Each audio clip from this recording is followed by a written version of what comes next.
ಎಲ್ಲರಿಗೂ ನಮಸ್ಕಾರ. ಇವತ್ತು ನಾವು ಅರ್ಬಿ ಪಲ್ಯ ಒಂದು ರೆಸಿಪಿ ಮಾಡೋಣ ಬನ್ನಿ. ಅದಕ್ಕೆ ನಾನು ನೋಡಿ ಇಲ್ಲಿ ಅರ್ಬಿ, ಕೆಸುವಿನ ಬೇರು ಇದನ್ನು ತಗೊಂಡಿದ್ದೇನೆ.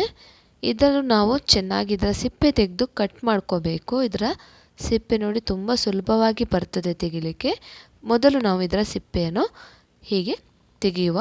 ಚಾಕು ಅಥವಾ ಕತ್ತಿ ನೀವು ಯಾವುದರಿಂದ ಬೇಕಾದರೂ ಇದರ ಸಿಪ್ಪೆ ತೆಕ್ಕೊಂಡ್ರೆ ಆಯಿತು. ಇದನ್ನು ಕ್ಲೀನ್ ಮಾಡಿ ಕಟ್ ಮಾಡಿ ತರ್ತೇನೆ. ಈಚೆ ನಾನು ಗ್ಯಾಸ್ನಲ್ಲಿ ಒಂದು ಮಣ್ಣಿನ ಪಾತ್ರೆಯನ್ನು ಇಟ್ಟೆ. ಅದಕ್ಕೆ ನಾನು ತುಪ್ಪ ಬಳಸ್ತಾ ಇದ್ದೇನೆ. ದೊಡ್ಡ ಚಮಚದಲ್ಲಿ 3 ಚಮಚದಷ್ಟು ತುಪ್ಪ. ಈಗ ನಾನು ಇದಕ್ಕೆ ಬೆಳ್ಳುಳ್ಳಿ ಸ್ವಲ್ಪ ಜಾಸ್ತಿನೇ ತಗೊಂಡಿದ್ದೇನೆ. ಒಂದು 8 ಎಸಳು ಬೆಳ್ಳುಳ್ಳಿಯನ್ನು ಜಜ್ಜಿ ಹಾಕಿದೆ. ಬೆಳ್ಳುಳ್ಳಿ ಕಾದ ನಂತರ 1 ಚಮಚದಷ್ಟು ಸಾಸಿವೆ ಪಟಪಟ ಅಂದ ನಂತರ ನಾವು ಇದಕ್ಕೆ ಕರಿಬೇವಿನ ಸೊಪ್ಪು ಸೇರಿಸುವ. ಇದು ನೀವು ತುಪ್ಪದಲ್ಲೇ ಮಾಡಿ ತುಂಬ ಒಂದು ಒಳ್ಳೆ ಟೇಸ್ಟ್ ಕೊಡ್ತದೆ. ಈಗ ನೋಡಿ ನಾವು ಇದಕ್ಕೆ ಸ್ವಲ್ಪ ಹಿಂಗು ಸೇರಿಸುವ. ಈಗ ಒಂದು ದೊಡ್ಡ ಈರುಳ್ಳಿ ಕಟ್ ಮಾಡಿ ಇಟ್ಕೊಂಡಿದ್ದೆ, ಅದನ್ನು ಹಾಕಿ ಸ್ವಲ್ಪ ಹೀಗೆ ಫ್ರೈ ಮಾಡಬೇಕು. ಇದು ಈಗ ಫ್ರೈ ಆದ ನಂತರ ನಾನು ಸ್ವಲ್ಪ ಅರಸಿನ ಹುಡಿ ಸೇರಿಸ್ತಾ ಇದ್ದೀನಿ. ಇದನ್ನು ಕೂಡ ಸ್ವಲ್ಪ ನಾವು ಫ್ರೈ ಮಾಡುವ. ಈಗ ನಾನು ಇಲ್ಲಿ 4 ಮೀಡಿಯಮ್ ಸೈಜ್ ಟೊಮೆಟೊ ಹಣ್ಣನ್ನು ಕಟ್ ಮಾಡಿ ಹಾಕ್ತಾ ಇದ್ದೀನಿ ನೋಡಿ.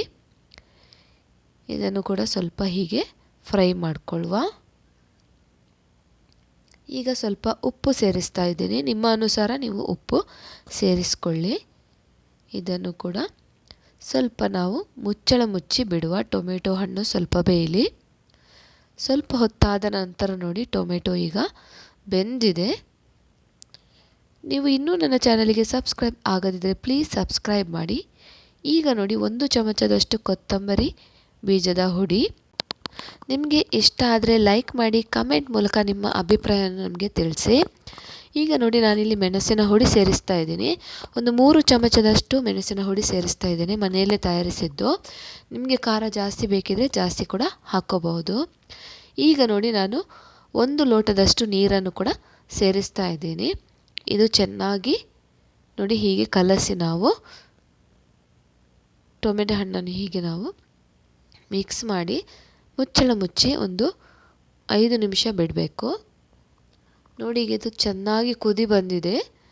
ಟೊಮೆಟೊ ಹಣ್ಣು ಕೂಡ ಚೆನ್ನಾಗಿ ಬೆಂದು ಮಸಾಲ ಒಳ್ಳೆಯದಾಗಿ ಬಂದಿದೆ ನೋಡಿ. ಎಷ್ಟು ಗಮ್ಮಂತ ಪರಿಮಳ ಕೂಡ ಬರ್ತಾ ಉಂಟು. ಈಗ ನಾವು ಕಟ್ ಮಾಡಿ ಇಟ್ಕೊಂಡ ಅರ್ಬಿಯನ್ನು ಹಾಕಬೇಕು ಇದಕ್ಕೆ. ಇದನ್ನು ನಾವು ಚೆನ್ನಾಗಿ ಹೀಗೆ ಮಿಕ್ಸ್ ಮಾಡಿ ಬೇಯಲಿಕ್ಕೆ ಬಿಡಬೇಕು. ಮಸಾಲದ ಜೊತೆ ಮುಚ್ಚಳ ಮುಚ್ಚಿ ನಾವು ಇದನ್ನು ಬೇಯಲಿಕ್ಕೆ ಬಿಡಬೇಕು. ನೋಡಿ ಈಗ ಮಿಕ್ಸ್ ಮಾಡಿ ಆಯಿತು. ಈಗ ಮುಚ್ಚಳ ಮುಚ್ಚಿ ಬಿಡುವ.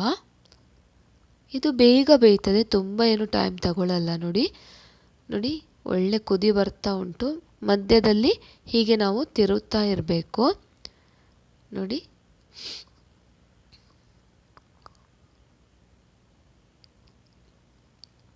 ಇದನ್ನು ಹೀಗೆ ಮುಚ್ಚಳ ಮುಚ್ಚಿ ಬಿಡುವ. ಈಗ ಇದು ಬೆಂದಿದೆ.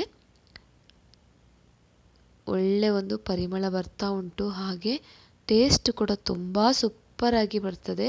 ಖಂಡಿತ ನೀವೊಮ್ಮೆ ಟ್ರೈ ಮಾಡಿ ಮತ್ತು ಹೇಗೆ ಆಗಿದೆ ಅಂತ ಹೇಳಿ ನನಗೆ. ನೋಡಿ ಈಗ ಇದು ಚೆನ್ನಾಗಿ ಬೆಂದಿದೆ.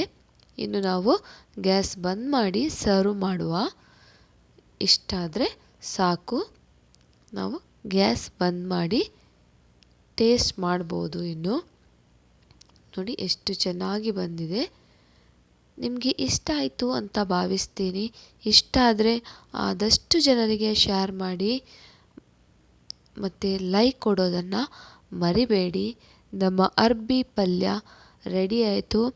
ಹೀಗೆ ನೀವು ತುಪ್ಪದಲ್ಲೇ ಮಾಡಿ ತುಂಬ ಒಂದು ಒಳ್ಳೆಯ ರೆಸಿಪಿ. ಪೂರಿ, ಚಪಾತಿ, ದೋಸೆ ಜೊತೆ ತುಂಬ ಒಳ್ಳೆಯದಾಗ್ತದೆ ಈ ರೆಸಿಪಿ. ಹಾಗೆ ಕೂಡ ತಿನ್ನಲಿಕ್ಕೆ ತುಂಬ ಖುಷಿಯಾಗ್ತದೆ. ಟೊಮೆಟೊ ಸಾರಿದ್ದರೆ ಅನ್ನದ ಜೊತೆಗೂ ತುಂಬ ಟೇಸ್ಟಾಗಿ ಬರ್ತದೆ. ಖಂಡಿತ ನಿಮಗೆ ಒಳ್ಳೆ ರುಚಿ ಕೊಡ್ತದೆ. ಇಷ್ಟ ಆಯಿತು ಅಂತ ಭಾವಿಸ್ತೀನಿ. ಕೊನೆಯವರೆಗೆ ನೋಡಿದ್ದಕ್ಕೆ ನಿಮ್ಮೆಲ್ಲರಿಗೂ ತುಂಬ ಧನ್ಯವಾದ.